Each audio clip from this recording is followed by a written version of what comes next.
Revelation chapter 20, verse 12.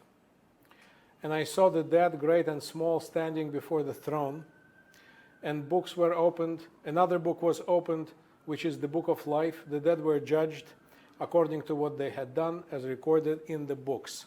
So the judgment in Revelation is related directly to the resurrection of the dead. So let us see the examples. This is Niccolo Giovanni, The Last Judgment. This is 11th century. This is Giotto, the founder of modern painting. This is his Last Judgment, early 14th century. This is a classical depiction of the Last Judgment. Jesus at the center, the saints, 24 elders. You do not see the whole picture, but at the bottom of the picture, there is a depiction of hell. Now, here is Saint Michael, my namesake and my favorite angel, the angel of the apocalypse.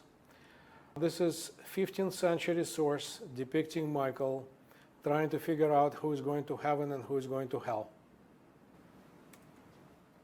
Revelation chapter 4, verse 2 and 3. At once I was in the Spirit, and there before me was a throne in heaven with someone sitting on it. And the one who sat there had the appearance of jasper and ruby, a rainbow that shone like an emerald encircled the throne.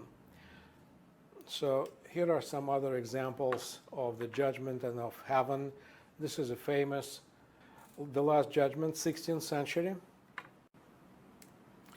And here are some modern examples when painters are trying to be more personal in their depiction of this whole story.